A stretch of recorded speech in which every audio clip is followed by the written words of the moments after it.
Alright, Shalom. It's Brother Isaac from the GMS Raleigh, GMS North Carolina camp back with another Lord's willing edifying lesson. Before we go any further, I give all praise, honor, and glory to the Heavenly Father and His only begotten Son, Yahweh, Bahashem, Yahweh Shai, Bahashem, Makar Kodash. Double honors to the apostles and others to great millstone, teaching us and we're saying truth according to the Bible real well, and peace and blessings to the life of the nation of Israel. Right, today through the spirit and power of Yahweh Shema Shai, do pray this lesson is edifying, and I'm going to jump right here into the book of Isaiah 33, and starting at verse 6. It says, "In wisdom and knowledge," right? "In wisdom and knowledge shall be the stability of thy times," right? And what is this wisdom and knowledge talking about? Speaking about the wisdom and knowledge, of the Holy Scriptures, jump to the book of Jeremiah 3 and 15, "And I will give you pastors," right? A pastor is a spiritual guide, one to guide the sheep, and are we not, Yahweh Shai's sheep, and did not Yahweh Shai set up men and command them to feed the sheep? It says, "And I will give you pastors according to my heart, which shall feed you with knowledge and understanding," right? So you have men feeding you with the knowledge of Yahweh Shema Shai, the understanding of the prophecies of Yahweh Shema Shai. You see?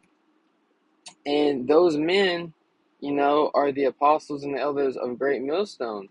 Those are the men that Yahweh Shema Shai has set up to feed you, to show you the way of righteousness, to show you the whole way of salvation, right? And the scriptures is telling us in Isaiah that wisdom and knowledge that these men would be feeding us, would be the stability of our times, as wisdom is the good choice. Let's get a precept. This is Proverbs 2 and verse 10, and we'll read on down. It says, "When wisdom entereth into thine heart, via the teachers," right, via the men that he will set up to preach these words unto you, "and knowledge is pleasant unto thy soul," right? You have to receive these words with joy, and knowledge is pleasant unto one's soul as, you apply this knowledge to your life, and you see the benefit of it.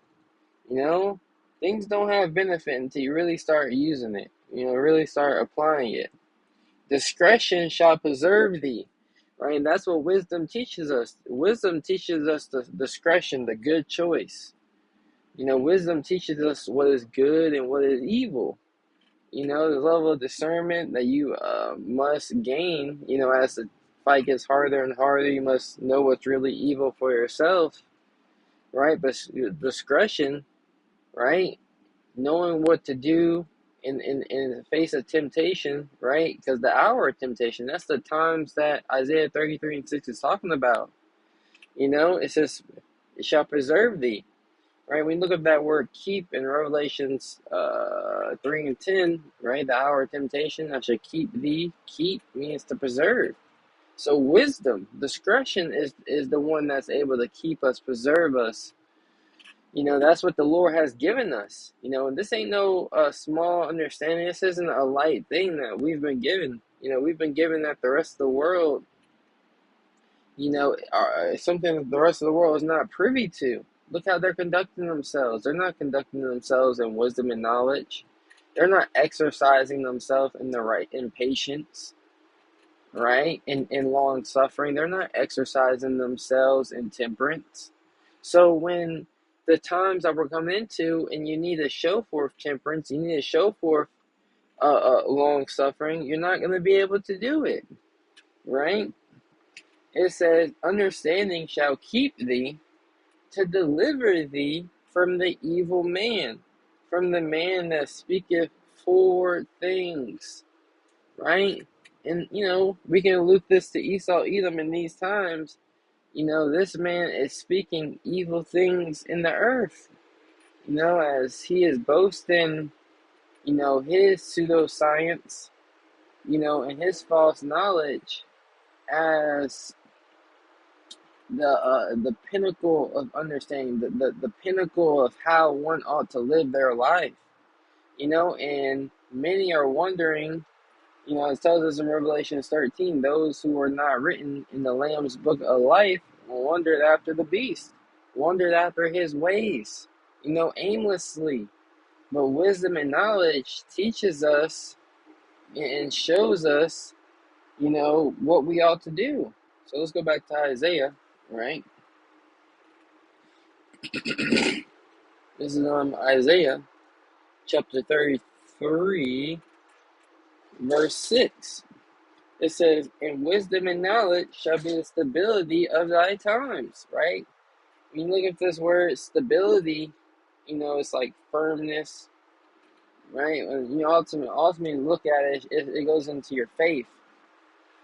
So your faith in the promises of Yahweh Shema Shai, your faith in these prophecies, the faith in knowing that, the trust that you gain serving Yahweh Shema Shai, the trust that in the faith that you have to be like, all right, if I show forth temperance, if I actually live by what these scriptures are telling us to do, there's a great reward.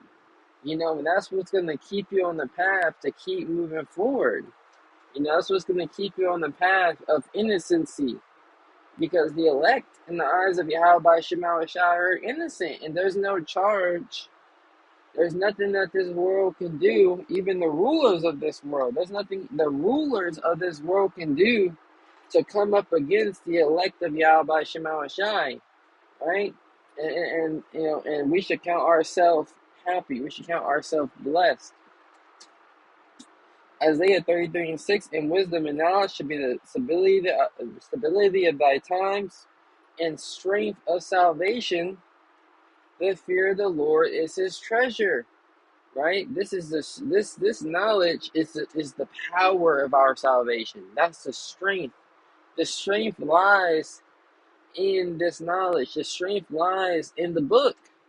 And not only in the book, but the proper understanding of the book. As the simple fact that Jake knows their Yasharallah, has Jake moving, a little differently. Jake that finds out that they're Israelite, they not like your average 2/3 nigga, robbing, looting, and stealing. Yeah, they, change their life around, ever so slightly. I'm not going to say they're born again, but there's power in having an identity, to identify yourself with greatness.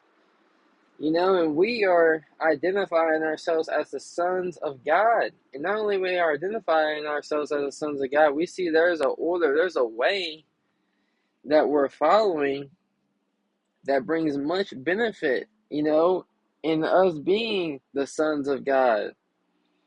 It says, the fear of the Lord is his treasure, right? The fear of Yahweh Shema Shai is our treasure, right? That's what we deem as valuable, and that's what we're adding to. You have a savings account. You might just have a checking account. You're trying to put more money in there, get more money up. That's your treasure. Well, in these days, for the elect, our treasure, our savings account, what we're trying to check and make sure it's constantly growing, right, is our fear in the Lord, our obedience to Yahweh Shema Shai, because we understand that obedience is the way of salvation, right? Those who obey the Lord, those who don't let these earthly, whatever it may be, whatever it is that you're going through, those that don't let these earthly, situations and scenarios get in your way, those are going to be the ones that overcome in the end, right? So, Lord's willing, I pray that you were edified through the spirit and power of Yahweh Shema Shai. Before we close out, give all praise, honor, and glory to the Heavenly Father and His only begotten Son, Yahweh, Bahashem, Yahweh Shai, Bahashem, Rakar Kodash. The one the apostle knows the great millstone, teaching us when we stand truth according to Bible well. And peace and blessings will flood to the nation of Israel. Next time we say Shalom.